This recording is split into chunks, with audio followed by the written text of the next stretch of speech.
In 2028, the government announces that the world's energy resources will be fully exhausted within 5 years. To solve this problem, it's been decided to test the Shepard particle accelerator in the orbiting Cloverfield station. If all goes well, this would provide Earth with infinite energy. British engineer Ava doesn't want to leave her husband Michael alone because they recently lost their children to a fire and they should be working on fixing their relationship. But Michael convinces her to join the Shepard mission even if it takes years, because they'll all die if she doesn't find a solution. Ava joins a crew formed by American commander Jason, German physicist Ernst, Brazilian Dr. Monk, Irish engineer Gordon, Russian engineer Sasha, and Chinese engineer Ling. The team works wonderfully together, but unfortunately they fail at activating Shepard, and they keep trying for the next 2 years.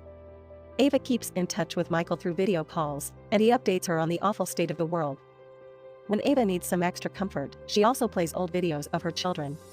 The mood in the station is tense, because they only have power for 3 more tries and the chances are low. The news they get from Earth isn't encouraging either. The world is coming apart under oil wars, and conspiracy theorists believe Shepard is dangerous because it could rip open portals into parallel universes that will bring monsters to Earth. This mood often ends up triggering petty arguments among the crew that end up in actual physical fights that the commander has to stop.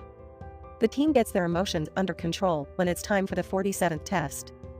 After lots of calculations and care, they finally manage to get a beam going, but it immediately overloads and explodes. The entire station shakes and throws the crew from ceiling to floor, the power goes out, and a fire begins around the Shepard. Ernst puts it by opening the ventilation vents into space, but there's still the matter of fixing the power, which is harder than it looks because for some reason the system is all scrambled. Moments later, they have power again, thanks to the backup, because their main power is fried. The O2 tanks are leaking, the reserves are severely diminished, and Ava keeps trying to contact Earth for help to no avail. When the engineers check the comms, they make a shocking discovery: Earth is nowhere to be found.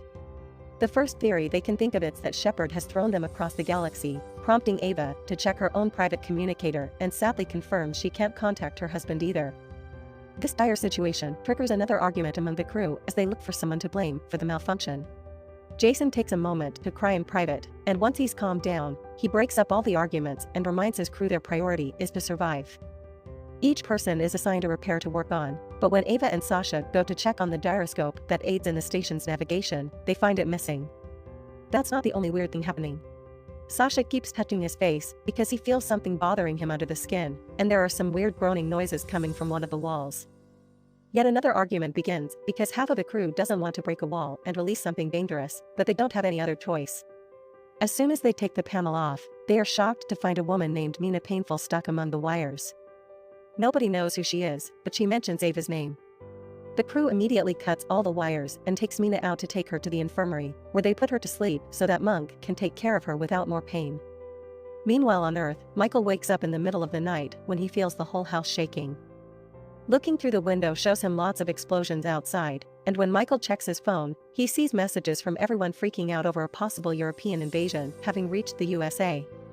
Then Michael checks the internet for news, and while the government swears it wasn't a nuclear weapon, they still won't tell what caused the explosions. Michael calls the hospital he works at to see if he's needed, and he gets flabbergasted when he hears the actual facts about what's happening. Back in the station, the crew is arguing again. The hero is missing, the system is still scrambled, and a mysterious woman appeared inside the wall, so they feel completely lost. Jason tells everyone to go back to work on the repairs since they're still the priority, but Ernst asks Ling to meet him in the X-Deck in 10 minutes to see if they can take control of the situation because he's done with Jason's orders. This is overheard by Sasha. While trying to fix Shepard, Ernst snaps and yells at Ling, who quickly puts him in his place and reminds him they're a team. Meanwhile in the rec room, the foosball is moving on its own. In the greenhouse, Gordon discovers the worms are gone. Sasha keeps obsessing with his skin and looking at his face in the mirror, thinking he can see something crawling inside him. Suddenly, his left eye moves on its own, and Sasha begins creepily talking to himself. Then he goes to the 3D printer and makes a gun that he takes to threaten Ernst and Ling, thinking he can make them confess to some secret conspiracy. Sasha starts coughing while he speaks and unexpectedly throws up before falling to the floor as his body goes through a seizure. Ling puts the gun away while the crew takes Sasha to Monk, but before the doctor can do anything, Sasha throws up the missing worms and dies. A terrified Ava goes to her room to stop herself from having a breakdown, but she returns when she hears Mina has woken up.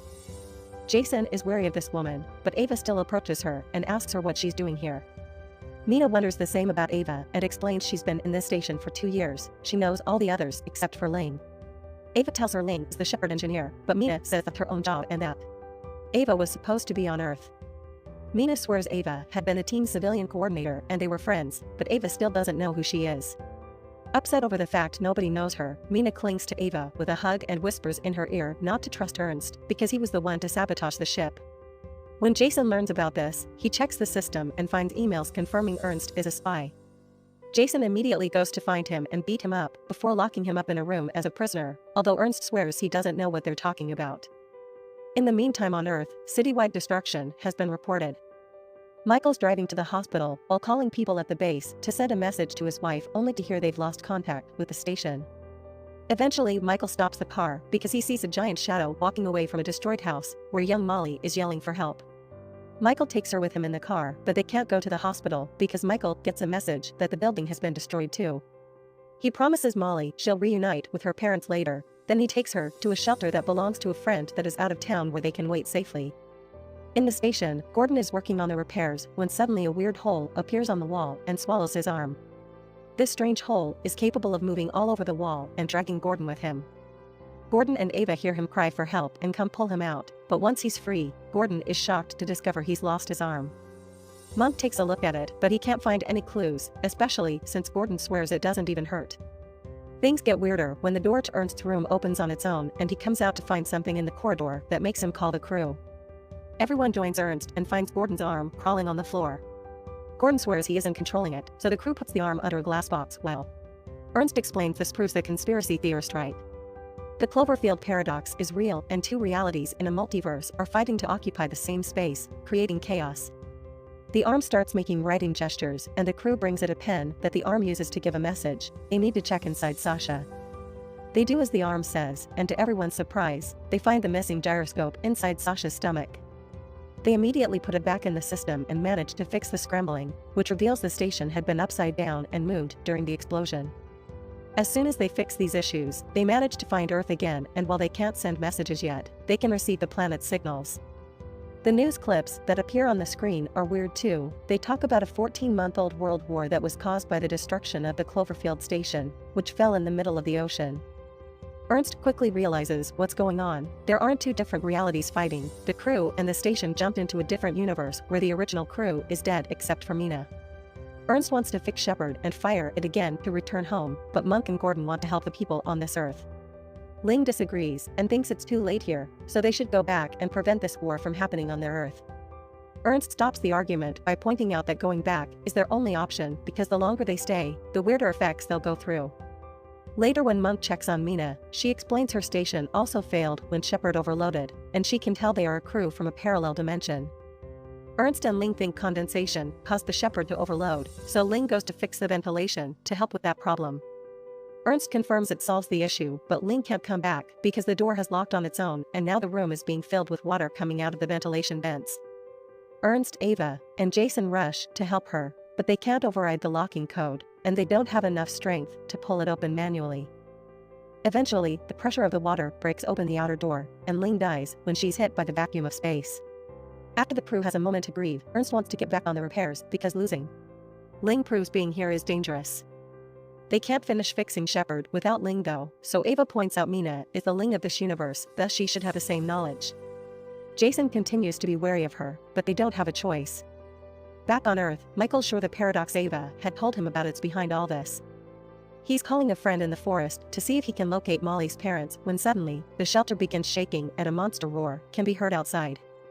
In the station, Mina's finally allowed to leave the infirmary, and she accepts to help if she's given all of Ernst's research to help her Earth. Ernst protests, but Jason reminds him they'll leave this dimension and the Ernst from this world is dead, meaning he accepts the deal. Mina will require lots of power to fix the final section of the Shepard, and the guys begin working on that while Ava takes Mina to her new room. Ava also takes the chance to ask why this universe is Ava's state on Earth, so Mina plays a recording to show her that here her children are alive and she stayed with them. The guys are trying to figure out where to get the power they need to activate the Shepard again and think they could shut down the oxygen temporarily. They would get 2 hours of oxygen to fire the Shepard, and when they return to their universe, the now working Shepard should provide power to turn on the oxygen again. Ava interrupts them to ask Jason for permission to take a pod to Earth to see her kids. Jason explains this goes against protocol, not to mention Ava may end up seeing herself, but Ava explains she needs to warn her family about the fire that killed them in her world. Jason reluctantly allows her to go. The crew begins working on their plan and Gordon goes to shut down the oxygen tanks. The idea works and the Shepherd begins activating, but Gordon also starts noticing weird magnetic problems around him that take his tools away. The metallic sand he had used to fix the wall also reacts and grabs Gordon, trapping him on the wall before the weird magnetic field causes the oxygen tanks to explode, causing a huge part of the Shepherd to blow up. Mina informs the crew that the maintenance deck gets more unstable with every rotation, thus they need to decouple it to survive. While Ava, Jason, and Monk suit up for the mission, Ernst reminds Mina that he isn't the same guy that betrayed her, but she stays cold. The trio goes outside and approaches the maintenance ring, but they find it jammed, which means they'll have to jettison it. Monk and Ava begin making their way back to see if there's a way to do this remotely, but Jason knows it can only be done with the door closed, so he stays behind to keep it locked manually. After saying goodbye to Ava, Jason jettisons the door. Listens the ring, losing his life to save his crew. Meanwhile on Earth, Michael's watching old videos of Ava when he gets a message confirming Molly's parents have been contacted. This inspires Michael to record a video saying goodbye to Ava in case he's dead when she comes back. In the station, Ernst confirms they only have 43 minutes of oxygen left. Jason left Ava in charge, so she gives everyone their next chores, deciding to fire Shepherd twice, first to overload it and make it send them back, the second time to make it power the station. She also announces Monk and Ernst can go back, but she'll be leaving with Mina to Earth on a pod. While Monk and Ernst work, Mina takes the chance to steal the gun and takes her to the pod to knock out Ava. Then she activates the pod to make Ava leave alone while Mina goes after the others. Fortunately, Ava wakes up quickly and sees this plan, so she must choose between staying in the pod or saving her friends.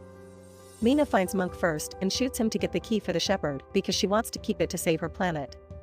Ava decides to cancel the pod and come looking for Mina, but by the time she arrives, Monk's already dead.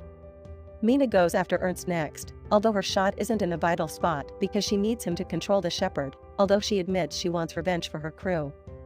Ava arrives and tries to stop her, prompting Mina to point out that Ava can't have both Shepherd and her kids. She also swears she doesn't mind killing 3 people to save 8 billion. While the women argue, Ernst picks a tool from the floor and hits Mina, giving Ava the chance to run away. Ernst and Mina fight for the gun, which is accidentally fired and knocks Ernst out. Mina goes after Ava, trying to manipulate her into coming out by playing the recordings of her children. When Mina comes close enough, Ava jumps on her and starts a fight using objects from around the room, allowing her to struggle for the gun and shoot out the window. This causes Mina to be ejected into space, while Ava holds herself onto the furniture until she can crawl out of the room and close the door to be safe. Afterward, Ava takes Ernst to the infirmary and takes care of his wounds. Since it's only the 2 of them left, she can't go back to Earth, so she sends a message to herself to warn her about the fire and remind her that being with the family is the most important thing. Next, Ernst and Ava overload the Shepherd, and the beam once again transports them between dimensions. The duo can see Earth again and immediately contact the base, confirming Shepherd is working and getting permission to come back. Once the Shepherd is activated for a second time to start the production of energy, Ernst and Ava get on a pod to go home. Michael gets a message from the base confirming his wife is fine and soon they'll reunite, but Michael freaks out and asks the higher-ups to tell Ava not to come. As the pod comes closer to Earth, a giant monster bursts from the clouds with a loud roar. Make sure to subscribe and turn on notifications so you can watch more videos like this. Thanks for watching.